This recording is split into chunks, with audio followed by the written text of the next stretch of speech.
Hello, everybody, and welcome to a very, very special INE Live today. I'm your host, Catherine Brown, and we are sitting down today with a person that many of you are very familiar with if chat gives any indication, which is absolutely booming today. We are sitting down with a legend in the networking industry. One viewer called him a Cisco legend, which is absolutely true. An incredible teacher, Brian McGahan. This week, a major milestone in Brian's journey. So we're sitting down to talk with him a little bit about that, and we'll hear from Brian in just a moment. First, a couple of housekeeping things. You guys are all familiar with this, as we do each time we stream here on INE Live. I want to let you know we are streaming live across social media platforms right now, including LinkedIn, Facebook, YouTube, Twitter, and Twitch. Be sure to like and subscribe on the social media platform you're using so you can stay in the loop when we do go live and get those notifications. We obviously want you to get involved. Talk to us, talk to each other, chat. Like I said, it is absolutely cracking right now. We've got Jesus from Panama. We've got Gaurav from India, Namibia, Mozambique. We've got French, Spanish coming in here, tons of languages. Ingrid from Poland just saying hello there on LinkedIn. Hello to everyone. Keep those comments and questions coming. We'll get to as many as we can today. I know Brian is excited to answer a lot of your questions. So if we aren't able to get to your questions, we apologize. We'll try to circle back and get to those on social media, but we will try to get to as many as we can live here today. Our team is monitoring chat. Just a quick note, if you have a question, try to drop a Q there in the beginning of it so that we can find those questions easily, pull them over, and get them over to Brian. And with that, let's bring in the legend himself, Brian McGahan. Brian, thank you so much for joining us today. Hi, Catherine. I'm happy to be here today. And we've got the confetti flying because a Thank you huge very much. congratulations is in order. For those not aware, this week, yesterday, in fact, marked the 20th anniversary of Brian passing his CCIE routing and switching exam. Brian, now a CCIE Lifetime Emeritus. Just a huge congratulations to you, Brian. Thank you, Catherine. Thank you, Catherine. It is kind of a big deal, as I like to tell my wife, but she doesn't believe me that I'm kind of a big deal. But I don't like to toot my own horn. I like, mostly helping people is what I've done in my career. But, every once in a while I have to step back and look at what I've really done. And, it has been quite a journey here to 20 years of CCIE certification. Yeah, that's it's incredible, and I know we'll get to a lot of your journey throughout. But one thing that really stuck out to me as you and I were talking earlier this week is you said you remembered when you first got the news, you literally cried tears of joy. I literally cried tears of joy when I got that email. And, that is actually a common sentiment that I've heard from other candidates, other students in the past, that there's just so much of your life invested in this certification. And it's just so emotional that, when you get that final release from the pain of studying for the CCIE, that you can, sit back and relax and enjoy your accomplishment. And, getting the CCIE, in my opinion, is one of the biggest accomplishments of my life still to this day. Yeah, I mean, and not just your opinion. I mean, it is absolute in the industry known as one of the most prestigious and certainly one of the most difficult certifications to achieve. For those not intimately familiar with the CCIE and the Lifetime Emeritus kind of status and qualification, can you just bankroll that for us? What is it? Why is it such a big deal? And what does this Lifetime Emeritus status mean? Yeah, so for those of you that aren't familiar with it at all, CCIE stands for Cisco Certified Internetwork Expert. And by many, not just me, it is considered to be like the PhD of the networking industry, that it's the top level certification that's been out there for, at this point, 25, 30 years it's going on. But still, it's recognized in the industry as one of the most difficult certifications to get because there's an 8-hour hands-on lab exam that you have to go through in order to actually prove the knowledge that you have, about that particular topic. And it's one of the most sought after certifications. It's one of the most highly paid certifications still in the industry. And it's what I've been focusing on the past 20 years, is really, helping other people obtain their CCIE and trying to get their career goals accomplished where they want to be. Yeah, and a lot of people in chat right now asking about your advice for younger engineers, and we'll get to that in a second. I want to rewind though, before we get into that, and just take you back to the beginning of your journey. You know, you're a teenage kid in suburban Chicago, kind of fumbling around, kind of not really sure where you wanted to go. How did you stumble onto this path and really know that's the journey that you wanted to take? Yeah, so I have kind of an interesting story where I originally wanted to be a game programmer, a video game programmer.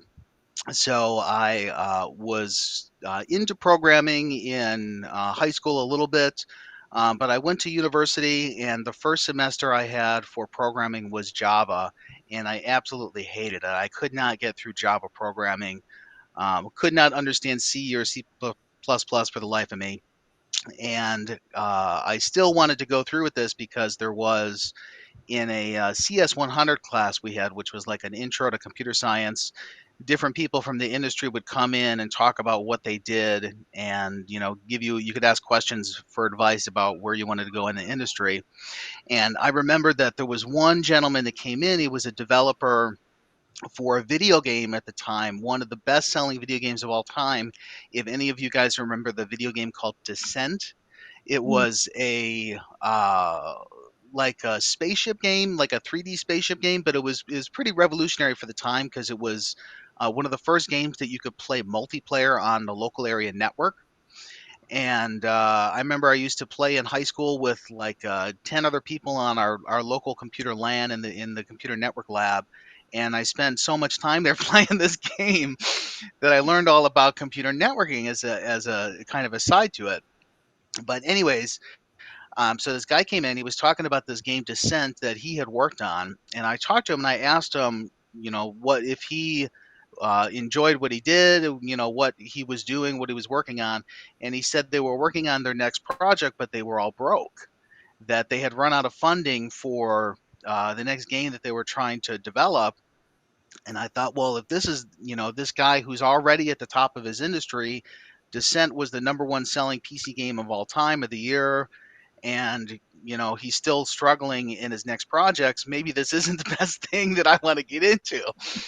So I ended up leaving the university after one semester, and I went back home, and I went to community college to get rid of some of the math and sciences and basic classes that you could just do wherever you wanted to. But it turned out at the time that they had a new program there that was called Cisco Academy. And Cisco Academy was where they had CCNA that was broken down into two different semesters, and you would take it as a regular college course. And there was lecture, about the technologies, and then there were hands-on labs. They had some routers and switches that we were able to play around with.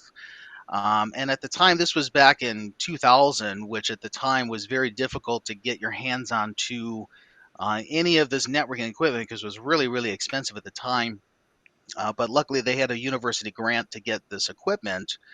And they were luckily what they called a regional Cisco Academy Regional Training Center or something like that, where they were some sort of special center that had access to this equipment.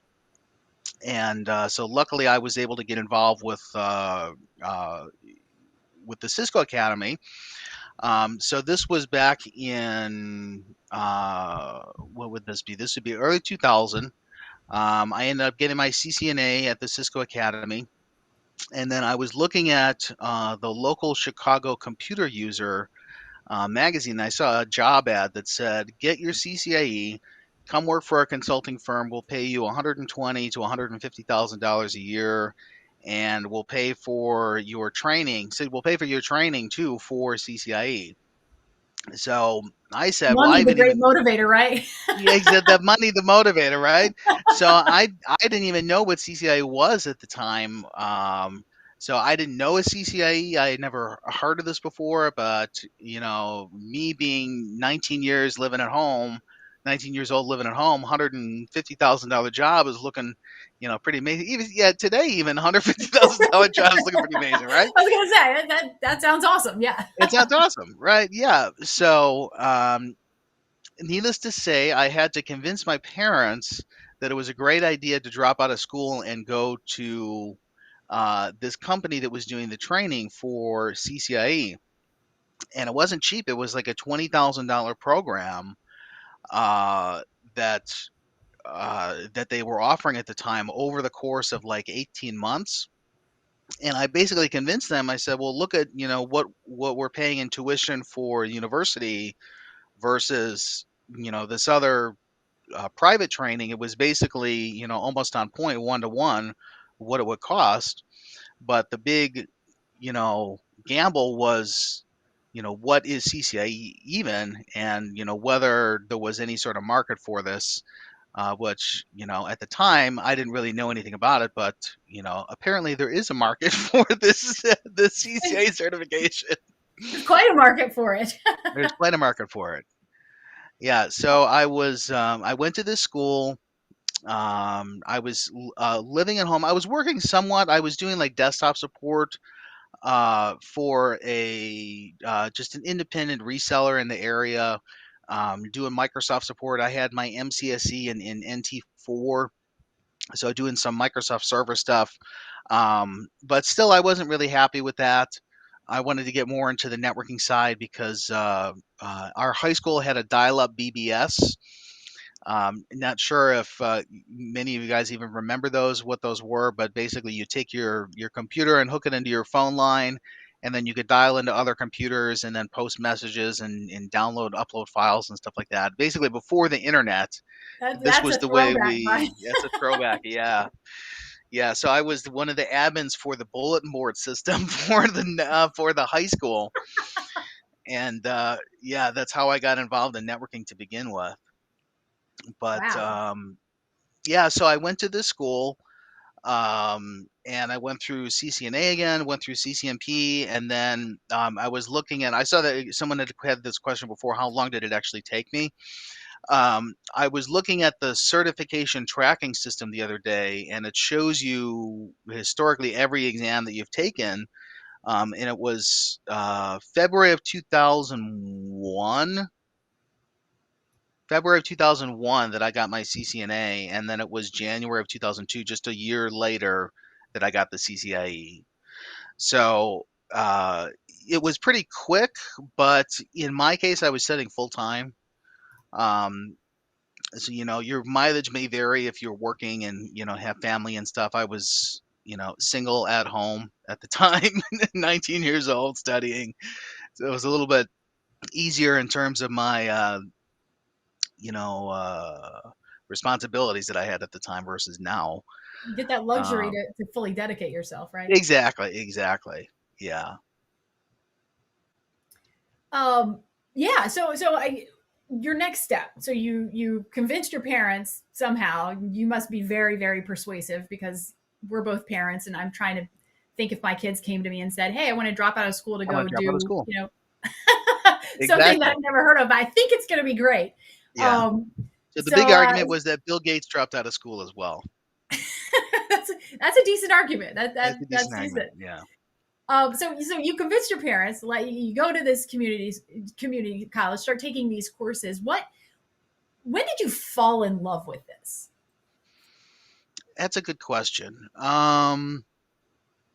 Just seeing, probably when I was at the community college, just seeing how you could use the devices to communicate with each other. And this was still, there was a lot of dial up things that we were dealing with at the time. And I was just so enamored that you can, connect across the country to other computers and talk to people that were so far away. And I remember at the time, now thinking back, I did get in trouble a couple times because of long distance telephone bills.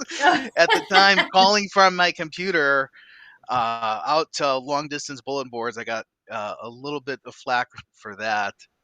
When my parents got the bill, but I learned that what was in the radius of what was a free call and what was no longer a free call after that. Uh, you know, You learned the hard way, but I I bet learned you the didn't hard forget way. it. Yeah. A couple questions coming in, and we can kind of focus right here at this point of your journey. But Randall asked, "What are your recommended study habits for CCIE studying?" Jose also asking, "What was your study plan? Can you talk about a blueprint? Was it short labs, mock labs, partner group studying, solo studying? What was your methodology here?" Yeah, I think that group studying is important, to try to find other members of the community that are working on the certification, and it's good to have someone to bounce ideas off of. That was the big thing at the time where I went to this school, that there were other people there that were studying for the same thing, so we were able to help each other get better by asking questions and coming up with troubleshooting scenarios and stuff like that. Um, but in terms of just methodology for studying, it's kind of funny the timing for this, because just yesterday I was talking to my seventh grader about his study habits, that he is not doing too great with his Uh-oh. study habits, and he needs to work on some things. And we sat down and we went through a project that he's working on right now. He's trying to learn about water reclamation systems. And he came to me, he said, "Dad, I have no idea what this even means. You got to help me." And I said, "Well, I know what a water reclamation plant is, but I don't know, I'm not a civil engineer. I don't know the details about this stuff." I said, "Well, let's go learn it together." So what I made him do is we went on Wikipedia and we read some articles about water treatment and water reclamation. Then we went on YouTube and we watched some videos about touring a water reclamation plant. And actually today I'm going to take him over to the local water reclamation plant and check that out. But the point was, I was trying to tell him that you have to first just get a broad understanding of what topic that you're trying to learn. Okay, so I said broad understanding. Well, let's go to Wikipedia because that's simple English. We don't have to learn the nitty gritty details about it. We just want to know what is X. Okay, next step is I want to get a little bit more information about that, but I want to get it from different varying opinions. So I'll watch a video on the topic.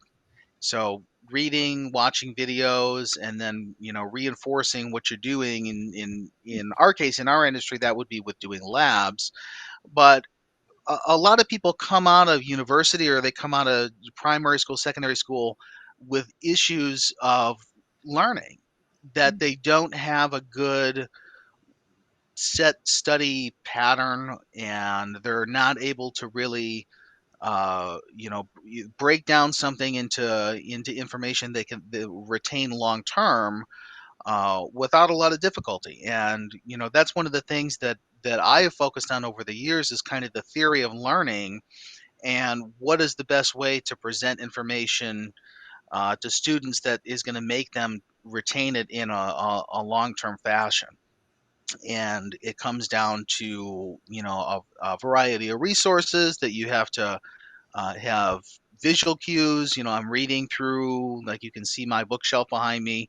I'm still a big fan of reading through regular books, and then again, visual learning through videos, and auditory learning through videos. And actually, what I did at the time, this sounds crazy now, but I took the Cisco documentation, the printed Cisco documentation, and I converted it into computer audio, that the computer was reading me these technical documents, and I would just have this on like 24/7 in the background running, it reading me this information about OSPF or BGP or whatever, and I would just be kind of passively learning this information as I was doing other things. And even today, I recommend that to people. You don't have to sit down and watch these videos or my videos, whoever's, with your full concentration. What I would do the first time around is just put it on and go about your daily routine, whatever your normal work is, or, if you're looking at cat pictures on Reddit, that's fine too. Um, but you can gain a lot of information just from passive learning, that when you come and circle back around later, you'll see that that information gets retained longer term the more that you repeat it over and over and over. And there's been scientific studies about this, the repetition of learning and the different theories of learning. Um, but that's what it really comes down to, is that you have to have a variety of types of resources, and you have to have repeatable learning in a structured fashion in order to maintain that information long term. And I can certainly attest to this, because 20 years later, there's still a lot of the information that I know in terms of networking that I haven't touched in years and years. Let's say, token ring or dial-up ISDN routing, for any of you guys who know what that even means. But once you learn something properly, it's hard to forget it. Okay, even if you don't remember all of the details about something certain, when you commit something to your long-term memory, that's ultimately what the goal is here, that we're trying to teach people to do, to make sure that they can retain this long term. I think that's such a great point that you bring up, Brian. I know for me personally, there are things I did yesterday that I can't even remember, right? But I Mhm. remember in third grade, I learned a song with all the presidents in order, and like I can repeat that back to you. That's been very That's helpful awesome. on Jeopardy a number of times, by the way. Nice.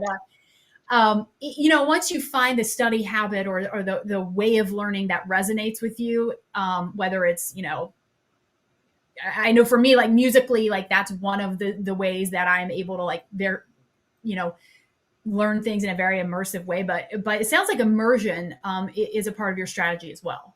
For sure. Yeah. And everybody does have different learning strategies that they need to use. Um, so some people, don't have the patience to watch videos. Some people don't have the patience to sit down and read through a book. So it's really about finding what works for you, whether it be, auditory or visual Mhm. or reading. There's lots of different options out there, or hands-on labs, which is one big thing that we're always harping on, um, in order to retain that information long term. I'm loving these comments that keep coming in. First of all, I don't know if you're getting a chance to see any of these, Brian, but just a ton of people thanking you for what you have done for them over the years, and crediting their success back to you and what you've taught. So I know that that's very important to you, and I just have a huge smile on my face watching these come in. I want to drill down on these study habits just a little bit, because we've gotten a couple of very specific questions, and they're in the same vein, so I'll read them together. But Jake LeBlanc asked, "Did you have a strategy when you were a month away from your lab exam?" And Jake says, "I'm labbing nearly 95% of the time and only researching and reading when needed. I've been after it 2 years."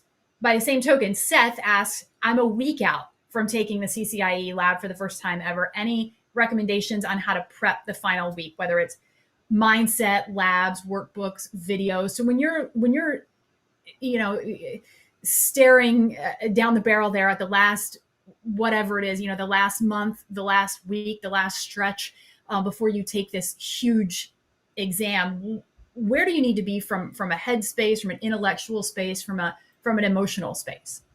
From a headspace, you need to read The Hitchhiker's Guide to the Galaxy, which says "Don't panic" on the front of it. So don't panic when you're a week out. Um, what I would personally say is to take the expanded blueprint, print it out on paper, and then cross off those items as you go down the list, and basically use that just as a checklist to see which topics that you're comfortable with, which topics that you are, you still need some work on, and then that would give you an idea of what you need to focus on before you get to the final exam. But other than that, I would say keep labbing up into the day before the exam. Don't The day before the exam, just relax. When if you especially if you're traveling to get to the location for the lab, you definitely don't want to be preparing too much the day before, but using that checklist. And you can search for ours. If you search for CCA Extended Blueprint on Google, you can find the first link that goes to our blog. about that. But you can use that as a some visual cues to figure out what topics that you know potentially need to still work on. That's great advice. And good luck to both of you, to all of you out there Yeah, who good are, luck, you guys. yeah, who are, and please keep us posted. Let us know on social media. Tag us, tag Brian. Let us know how you're doing. We love going along for the journey with you. Brian, I know that's huge with you. You've talked a lot about the importance of. I know the importance of your mentor in your journey, and crediting your mentor with a lot of your success. Um, how did you forge that relationship, and how important has it been? Really, if you can qualify that, put that into words.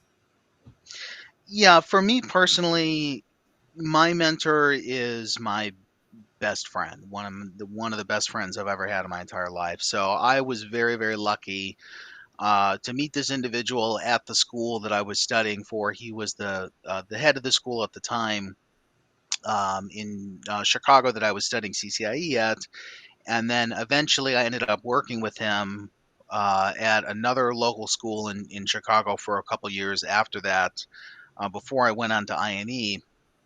But I've kept in touch with him throughout the years. You know, followed his career as well. He's followed my career, and you know, it's difficult to put into words how much it really means to me. But definitely, I wouldn't be here where I am today if it wasn't for him. So I would say, in terms of finding a mentor, you definitely want to look. I don't have any advice really of how you specifically find one, but the flip side of the coin is being a mentor to others. So if you're in the position where, you know, at work or through some social group that you can help out others that are, you know, going for this certification, or just, you know, networking in general, it's great to have someone to talk about things that you enjoy. And that's one of the big things, is that, you know, if you're going for CCIE, you're definitely going to be having to enjoy these topics, because if not, you're going to be suffering through the, you know, countless hours of books and videos and everything. But it turns out to be that the vast majority of people in this industry really enjoy doing what they do and are willing to help each other out at the end of the day. Yeah, I've seen that so many times, just through people who have reached out to you, Brian, to everyone from instructors here at INE to all the way to our CEO, Richard McLean, and just forging those relationships. Yeah, a lot of people consider you their mentor, Brian, and again, credit you with their success. What does that mean to you as you look back on your journey of 20 plus years now, and realize that for all the people who helped you with your success, you are that person for a lot of people? It's really satisfying, to tell you the truth.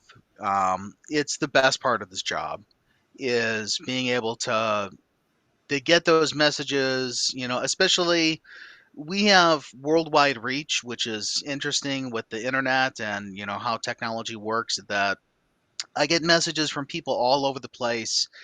And there's ones that really stand out over the years that I can still remember to this day. But for example, I remember I got an email from a guy in Vietnam. He said, "I'm the first CCIE in Vietnam because of you." Wow. Uh, and so he was the guy. He was the go-to guy for the entire country at the time, and he was in our online classes. So he was attending from Vietnam, and this was back in like 2004, 2003 to 2004. So this technology was really in its infancy at the time, and you know, we were still able to have that reach. And you know, even today, I saw the, you know, how many people are on here from European and Asian time zones and everything. I saw Nigeria was on. I saw Egypt was on.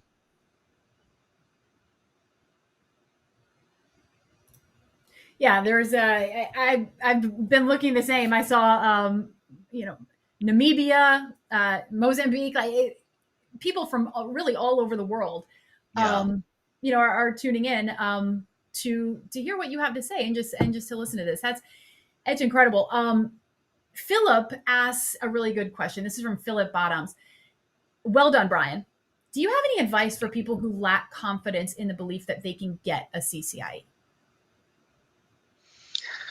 That's an interesting question. And there's an interesting phenomenon that is called, oh, and I can't remember the name of it now that I'm thinking of it. But it's basically uh, a case where you get to a point where you know so much that you doubt yourself whether you actually know that information or not. And it's like and I know someone's gonna drop in here on chat with the syndrome that I'm trying to think of, because I remember we had a big conversation on Twitter and LinkedIn about this. Um, but lacking confidence, imposter syndrome. Yes, thank you. Imposter syndrome, yes. Imposter syndrome. Yes, that you think you don't belong where you're supposed to be, or where you are. And I would say to get with other people in the industry and to get with social groups that are going through training for CCIE, that are studying for CCIE, and you can kind of compare and contrast your knowledge base to theirs, and then you'll be able to see where you kind of stack up against others that are going for this certification. I mean, we've had people in the past that have been, very, very smart, but end up failing the CCIE exam because they don't have good, study skills, or whatever it is. And then you see on the flip side a guy that you might not think is the brightest person, but has great, problem solving skills, or great organizational skills, and they're able to achieve the CCIE. So there's people from all walks of life that obtain this certification, and it is tough to get over that hump of uh, being confident in yourself, saying, I deserve this, I should go for it. Yeah, I think, and looking at chat, a lot of people struggle with that. Absolutely. I think no matter what field you're in, no matter what job title you have, or position you have, I think imposter syndrome is something that's very real, that a lot of people do have to struggle with, and Mhm. try to mentally figure out how to get beyond beyond that moment. Um, I just saw a great question come in from Don Ebby, and I want to take this question and take it a little bit further. He asked, "What drives your appetite for mastery of networking technologies and your desire to be extraordinary?" And I want to piggyback on that. Even achieving a CCIE once is remarkable. You've done it 4 times, which is extraordinary. What is it? What inside you makes you tick? What makes you want to consider to continue pursuing these incredibly challenging and difficult feats, and really being driven to be that master of your field? I think just being driven to a challenge is the key. It definitely is a challenge. None of these were easy that I went through. Um, I have a friend, Neil, who has the most CCIEs out of anybody. Neil now has 10 CCIEs. Oh goodness. And he collects them as a hobby, just as a challenge. He doesn't use all of them in his daily work, but it's just an intellectual challenge that he likes to go through. And I think that's it. Just drive to learn about new things.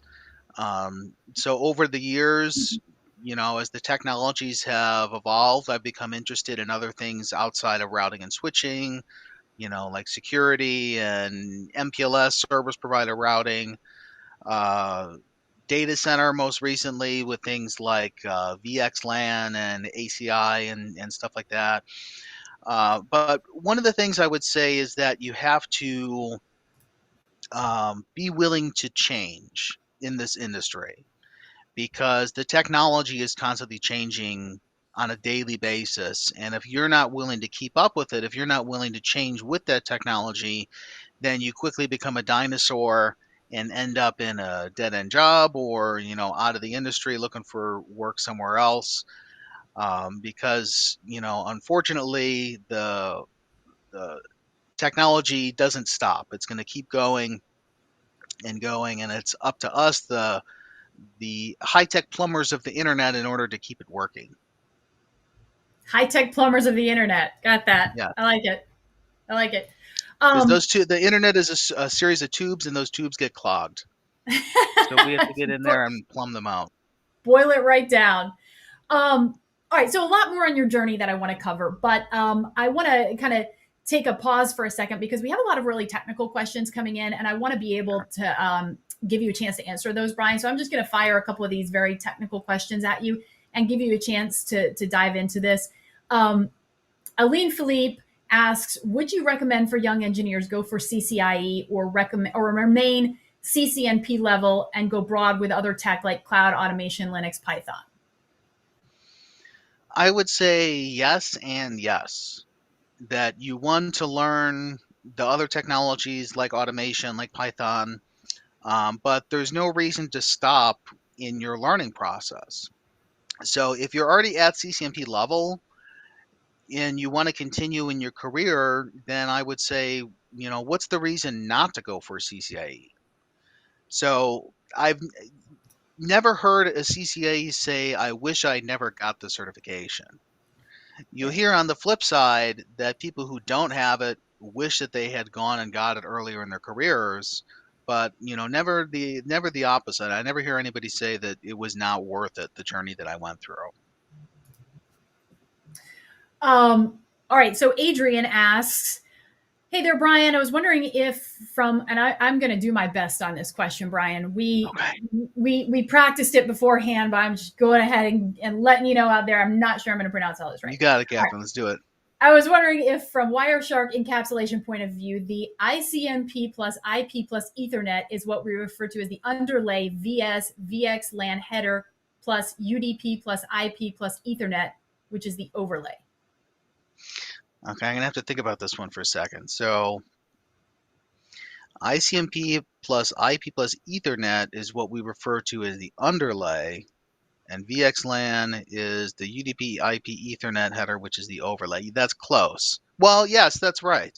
So IP and Ethernet would be your underlay, and then the UDP encapsulation would be the overlay. I would suggest that you look into our introduction to VXLAN videos, which would go over that topic in more detail. And for super technical questions like this, feel free to hit me up offline. You can email me, bmcgann@ind.com, or on Twitter or on LinkedIn. All right, awesome. Adrian has a couple other questions in that same vein. So, Adrian, feel free to send your questions directly to Brian. James asks, what's your advice on someone who's never been a programmer before but has huge experience in legacy RNS and would like to sit for a CCIE lab? So you don't have experience in programming, but you have experience in legacy RNS and would like to sit for the CCIE lab. So the issue now is that the new enterprise infrastructure CCIE does include automation. What I would recommend to do is go through the DevNet Associate Cert, which is the new CCNA level for development. We don't yet have videos out for that particular certification, but we do have videos that touch on the individual topics. We're working on developing a series for that, but I would recommend basically everybody out there look into DevNet Associate. Even if you don't go for the certification, it would be worthwhile to go through the book. There's a official cert guide that's out there from Cisco Press, and to learn at least a little bit about automation, a little bit about programming, because there's so many verticals that programming is going to horizontally cut through. On that same kind of topic, in terms of DevNet, NetPeers asked, do you consider DevNet to be a very relevant path? Programming is the way we manage networks every time, and for that reason, it becomes something important. By the way, congratulations on your 20 years CCIE. But DevNet, fair to say you feel it's a very relevant path? I would say so, yeah. I'm doing it myself.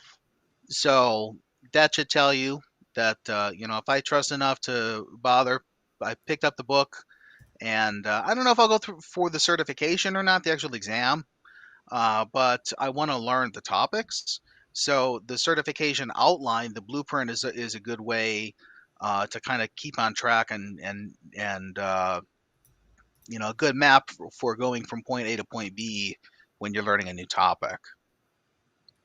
So And a few thanks for the questions. congratulations. So a few questions, a lot of questions actually that I've seen coming in, asking, they have a CCIE, should they go for a CCDE, that sort of thing. And I'll just kind of summarize it with Aslan's question here on YouTube. If you were at 19 years old today, what would be the order of certifications that you would go for? So if I was to start over, what order would I do the certifications in? That's a tough one.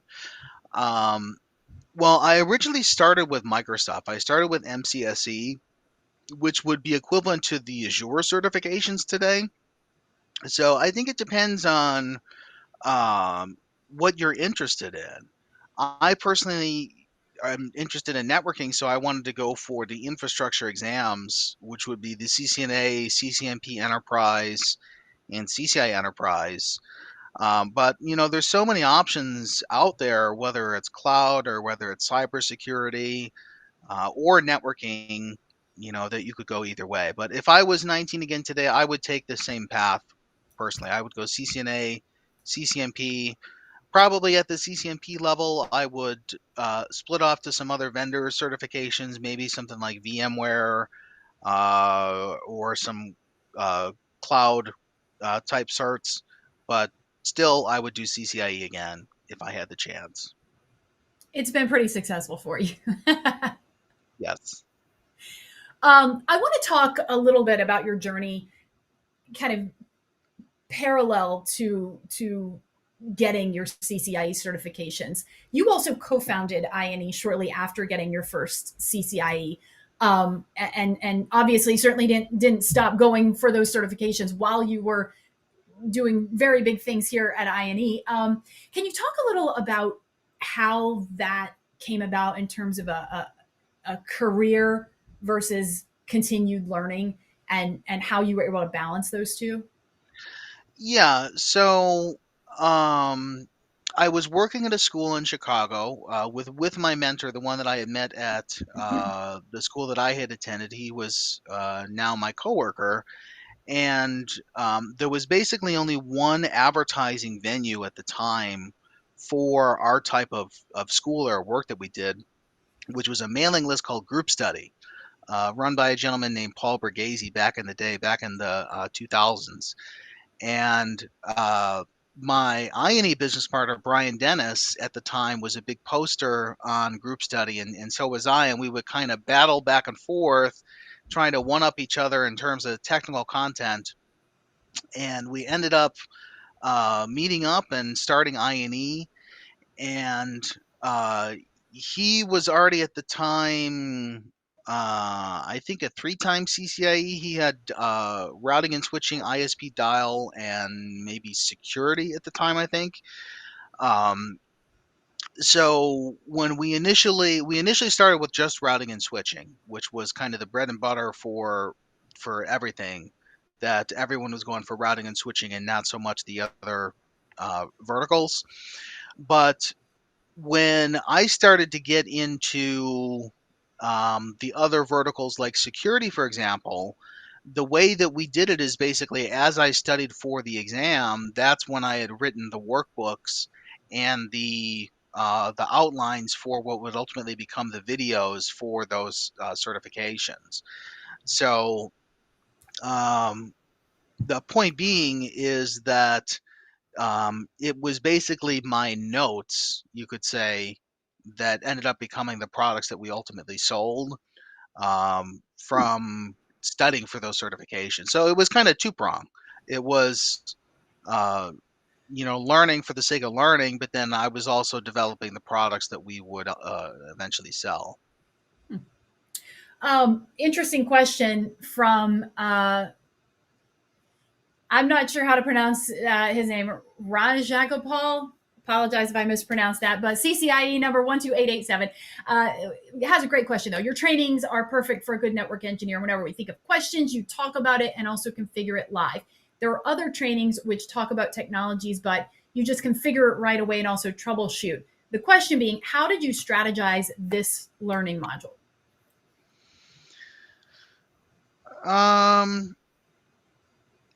This goes back to a class that Brian Dennis had taught, what my coworker at the time, where there was a power outage, or there was a storm that maybe knocked out the internet, and they didn't have connectivity to the rest of the labs. So the only one that had a rack of equipment was the instructor, was him. So he said, well, let me teach this class just by configuring everything, and I'll show everybody how it works, and just kind of talk through it as he went. So he had showed me this method of teaching, and basically everyone that we showed it to was really excited about it. That, the idea is to talk about the technologies, but then you have to get a hands-on understanding of it. You have to get a hands-on view of how to configure it, how to verify it, how to troubleshoot it. And that kind of three-pronged approach, config, verification, and troubleshooting, is what we have focused on in our videos, and really is the kind of the strategy that I would recommend to do when you're learning a technology. You need to know about it, so how do you configure it? But then you need to know, how do I know for sure that this is working? I need to verify it.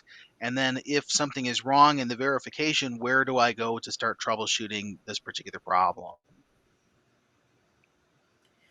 A lot of questions coming in right now about software defined networking, and I'm going to combine three together and crush them up Go and for it. hurl them over at you, Brian, for you to digest here. But Flavia's asked, where do you see the network industry 5 to 10 years from now? Is SDN going to take over, or are we going to still use CLI?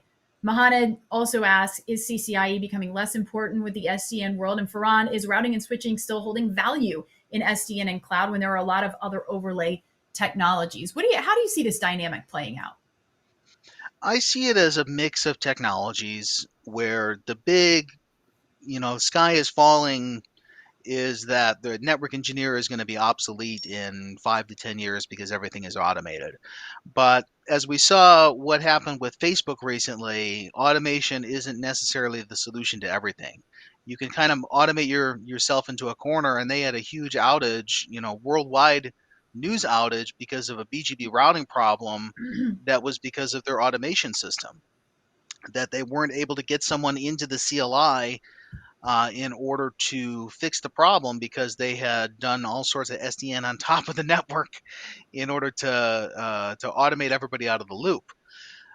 So no, I don't think that SDN is going to replace the CLI. It's not going to replace network engineering, but it is going to augment it. So I would definitely recommend that you learn about new SDN technologies like SD-WAN and SD access, things like DNA Center, and the vManage for Cisco for SD-WAN. But we're still going to be here in 5 to 10 years. Just the landscape is going to look a little bit different, more automated than it does today. Yeah. Everything is evolving, adjusting, changing. But one thing is for sure, knowledge will stay with you.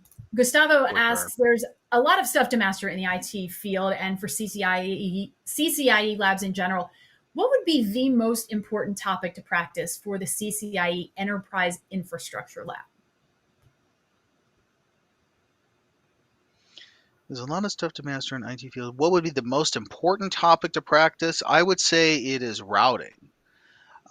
Because routing is going to apply to all of the different uh, verticals, and it's going to apply to the vast majority of topics that are already in enterprise infrastructure. So routing would include OSPF routing, EIGRP, BGP, static routing even.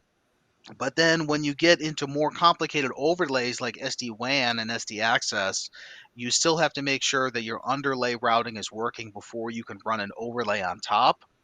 So routing is definitely going to be the core of all of the topics. Everything is going to sit on top of layer 3. Great. All right. One thing, and we're closing out our last 7 or 8 minutes here, but one thing that's on my mind is you've certainly, of course, as we mentioned, been with I&E since the very beginning, but all of these technologies, whether you're talking about networking or cloud or cyber or data science, whatever, it seems increasingly that everything is coming together and overlapping.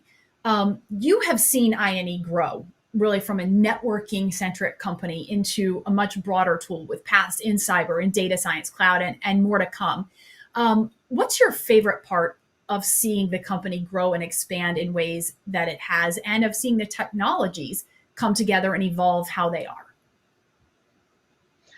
Well, I&E is my baby, so I love to see it grow over the years. Like I said, we started just in routing and switching, and we started expanding from there. And it's great to see that we're able to help individuals in other verticals as well. So I see on LinkedIn, all these people saying, "Hey, Neil, I got my first job in cybersecurity because of your stream, and I got this certification, I got this job," and it's great to see that we can help people not only in networking today, but we can then help them in things like cybersecurity and cloud and the other verticals. So it's just great to see that it is not grown beyond my control, I would say, but that it's branched out and now it has a life of its own going on into these other verticals. Reza, I just saw this question come in from Reza. Is this recording so we can rewatch? Absolutely, yes. We'll give you details on that at the very end of this. But this is being recorded and we'll post it later. And a few of you who have been asking questions, we got to those questions early on in the stream about study habits and that sort of thing. So rewatch it when it's posted. Take a look back at the beginning of that. My final question for you, Brian, is what is next for Brian McGahan, right? You've co-founded a very successful company. You are a 4-time CCIE, along with too many other things to name. What is next for Brian McGahan? That's a great question. I mean, I still love I&E. I still love what I do 20 years later. So for the short term, nothing's changing. I'm still here, writing content, writing labs, writing videos. We're recording videos. We have a big new push that we're doing in automation of lab scenarios that we're going to be releasing some information about very shortly. So that's a big push that we have new networking labs where you'll be able to watch your video, then do the quiz, and then click on the lab, and it'll correlate with the video on a one-to-one basis. So you'll be able to have that hands-on learning that we, find as such a key towards your success. So more I&E in the short term is what I see. No slowing down for you. Right. All right, Brian, anything else that you would like to add before we wrap things up here? I'd just like to thank the community for supporting us, for supporting me, for supporting I&E over the years. If it wasn't for you guys, I wouldn't be here. And it's just been so great to be able to travel all over the world and meet people teaching classes, and to virtually meet people, from so many different walks of life, and be able to help people out and enjoy what I do for a living. Well, huge congratulations to you, Brian. It is an absolute honor to work with you. I'm certainly not alone in that sentiment. Feel very fortunate to get to talk to you, and thank you so much, for joining us. Thank you to our audience for great participation, great questions. Really appreciate everyone's input. That is going to wrap up today's stream. Thank you again for watching. If you missed it live, you can look for the replay across our social media channels and on the I&E website. We will be live again right here, back on I&E Live next Thursday, January 13th. We're switching things up a little bit. Normally we do a Tech Tuesday. This week it's a Tech Thursday because we have a big surprise announcement, something we are very excited about here at INE. We know you will be excited as well. We'll give you a hint. We are more dialed into cloud than ever before. Next week, we are going to show you why.